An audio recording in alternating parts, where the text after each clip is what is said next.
হাওড়ার মল্লিক ফটকের কাছে একটি ডায়াগনস্টিক সেন্টারে রবিবার দুপুরে আলট্রাসোনোগ্রাফি টেস্ট করাতে গিয়েছিলেন এক মহিলা। অভিযোগ, পোশাক বদল করতে গিয়ে দেখেন ঘরের মধ্যে একটি ক্যামেরাওয়ালা মোবাইল ফোন লুকোনো রয়েছে। মহিলার দাবি, মোবাইলটিতে অন্যান্য মহিলাদের পোশাক বদলের ছবি তোলা রয়েছে। এই অভিযোগকে কেন্দ্র করে উত্তপ্ত হয়ে ওঠে এলাকা। স্থানীয় বাসিন্দারা জিটি রোডের ধারে ওই ডায়াগনস্টিক সেন্টারে গিয়ে ভাঙচুর চালান। ঘটনাস্থলে যায় শিবপুর থানার পুলিশ। সেন্টারের অভিযুক্ত কর্মী গৌরাঙ্গ দাসকে গ্রেপ্তার করা হয়েছে। মোবাইল ফোনটিও বাজেয়াপ্ত করেছে পুলিশ। পুলিশ সূত্রে খবর, গৌরাঙ্গ এর আগেও লুকিয়ে মোবাইলে মহিলাদের পোশাক বদলের ছবি তুলেছেন। ওখানে ওরা এক্সরে করাতে গিয়ে ড্রেস চেঞ্জ করতে বলেছে। এবার ভেতরে মোবাইল ক্যামেরা অন করে রেকর্ডিং চালু করে লুকিয়ে রেখে দিয়েছে।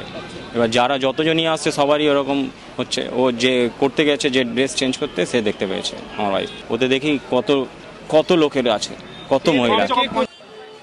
ডায়াগনস্টিক সেন্টার কর্তৃপক্ষের অভিযোগের প্রেক্ষিতে ভাঙচুরের ঘটনায় সুরজ দাস নামে স্থানীয় এক যুবককে গ্রেফতার করেছে পুলিশ। পুলিশ সূত্রে খবর, সেন্টার কর্তৃপক্ষ তাদের কাছে দাবি করেছেন লুকিয়ে মোবাইল ফোনে ছবি তোলার বিষয়ে তাঁরা কিছুই জানতেন না।